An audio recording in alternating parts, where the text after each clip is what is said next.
The story behind Ozzy Osbourne, the final bow of the Prince of Darkness. Ozzy Osbourne wasn't just a rock star, he was a cultural phenomenon. His life spanned 6 decades of music, madness, and reinvention, and in July 2025, it all came to a close. He was born John Michael Osbourne in Birmingham, England, in 1948, one of 6 children in a working-class household. He struggled in school, left at 15, and worked odd jobs, but music was always calling.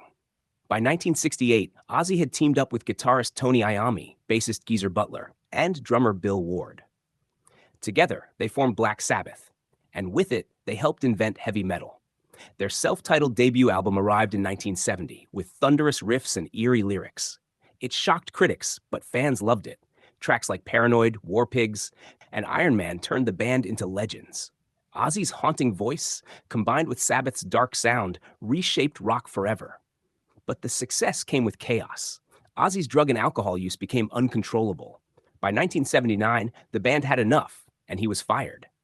At his lowest point, he thought his career was over. Then came Sharon Arden, his future wife and manager. She helped him find focus again. In 1980, Ozzy released Blizzard of Oz, and it was a hit. Crazy Train, Mr. Crowley. These songs defined a whole new phase of his career. With guitarist Randy Rhoads, Ozzy blended heavy riffs with classical melodies. Tragically, Rhoads died in a plane crash in 1982, but Ozzy kept going, building a solo legacy of his own.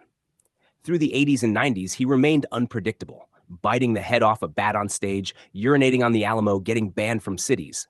But the music never stopped. He became the Prince of Darkness, but there was more to Ozzy than theatrics. In 2002, a new generation met him through the reality show The Osbournes. Instead of the demonic rocker, fans saw a bumbling, foul-mouthed but lovable dad.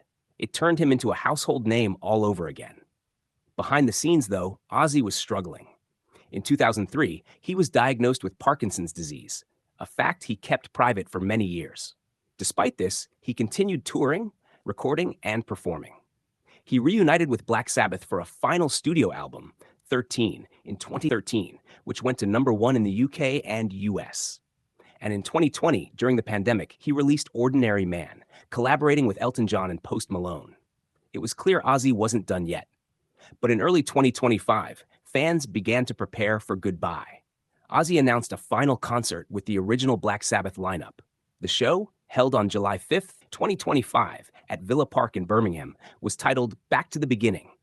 Due to his declining health, Ozzy performed seated, but his voice still cut through, emotional, powerful, and unmistakably his. Less than 3 weeks later, on July 22nd, 2025, Ozzy passed away peacefully at his home in Buckinghamshire, aged 76. The world mourned. Tributes poured in from across the globe. Geezer Butler wrote, "Bill, Tony, and I have lost a brother." Elton John, Metallica, Paul McCartney, and even world leaders honored Ozzy's impact. His funeral, held on July 30th, was unlike any other. Thousands lined the streets of Birmingham. A brass band played Iron Man as the coffin passed over the Black Sabbath bridge. It was a send-off that felt both theatrical and deeply personal, just like Ozzy himself. In his lifetime, he sold over 100 million records, helped create a genre, and became a 2-time inductee to the Rock and Roll Hall of Fame, once with Sabbath, once as a solo artist. He was outrageous, controversial, sometimes absurd, but always authentic. Ozzy once said, "I'm not afraid of dying. I just don't want to be there when it happens." Now that he's gone, his music lives on, louder than ever. The story of Ozzy Osbourne is the story of survival, creativity, and transformation. From Birmingham's factory floors to the biggest stages in the world, he remained always the voice of rebellion. Rest in peace, Ozzy. The world got louder because of you.